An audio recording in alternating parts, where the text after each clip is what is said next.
Pour peaufiner une application, la rendre plus ergonomique et agréable, il est possible de réaliser très simplement des effets visuels dynamiques.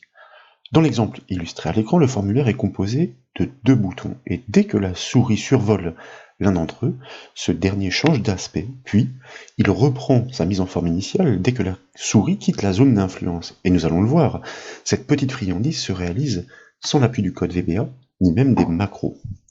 Pour la mise en place de cette nouvelle astuce, nous proposons de récupérer une petite base de données hébergeant ce formulaire, et bien sûr cette base est offerte au téléchargement depuis le site bombache.fr.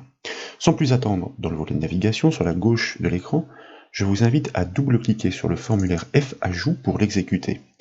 La vocation de ce formulaire est de créer de nouveaux enregistrements dans la table T-sortie au clic sur le bouton Ajouter. Il n'est certes pas fonctionnel car non abouti, puisque seule l'astuce permettant de créer ces effets visuels nous intéresse.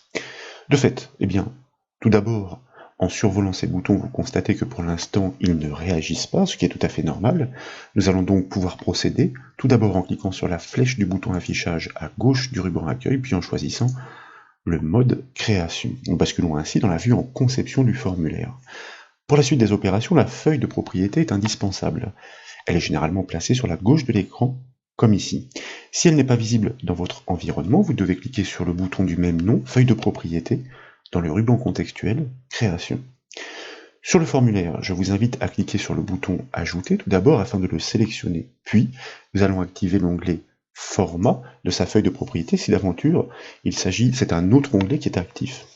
Ensuite, nous allons cliquer dans la zone de sa propriété couleur sélectionnée par pointage. En d'autres termes, il s'agit de la couleur à appliquer lorsque le curseur de la souris survole le bouton. Et là, je vous propose de remplacer l'actuel code par celui que nous allons saisir ensemble, et c'est une suggestion FECC03 que nous validons avec la touche entrée du clavier.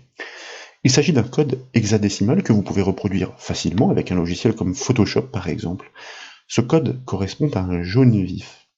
Avec la propriété du dessous, vous constatez qu'il est aussi possible d'influer sur la couleur au clic du bouton. Mais nous en resterons là pour l'instant. Il est préférable d'adapter la couleur du texte pour que ce dernier ressorte de façon évidente sur une couleur sombre devenue claire désormais. C'est pourquoi je vous invite désormais à cliquer dans la zone de sa propriété couleur texte sélectionnée par pointage. Nous allons supprimer l'ancienne valeur et nous allons la remplacer, tant qu'à faire, plutôt que de la reconstruire, par celle qui est proposée par défaut, c'est-à-dire la couleur initiale du bouton, donc le code A13638 que nous validons là encore avec la touche entrée du clavier. Il s'agit d'un rouge foncé, donc identique à la couleur initiale du fond pour le bouton. Dès lors, nous pouvons faire un petit test. Tout d'abord, nous enregistrons les modifications, avec le raccourci clavier CTRL-S par exemple, puis je vous propose d'exécuter le formulaire avec la touche F5 du clavier, pourquoi pas.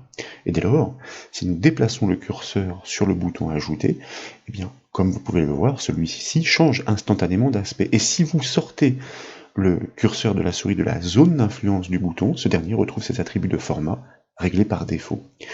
Nous devons maintenant appliquer les mêmes réglages au bouton annulé, et comme il s'agit de réglages de mise en forme, il n'est pas nécessaire de les refaire. Nous pouvons les répliquer, c'est une nouvelle astuce. Tout d'abord, nous devons revenir en mode conception du formulaire. Il s'agit de sélectionner premièrement le bouton Ajouter, puis nous allons cliquer sur l'onglet Format contextuel en haut de la fenêtre Access pour activer son ruban. Et dès lors, dans la section police, je vous invite à cliquer sur ce petit pinceau.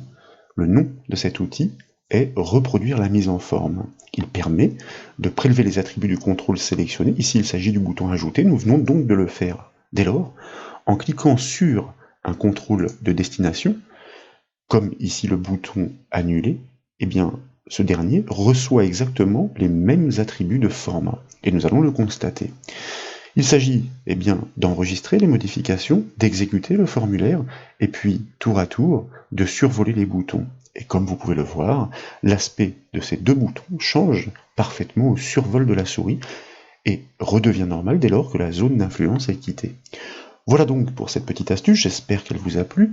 Si c'est le cas, comme toujours, je compte sur vous pour mettre un petit j'aime à la vidéo, et comme vous le savez, Vous pouvez retrouver toutes les formations et astuces sur le site bombache.fr. Je vous remercie.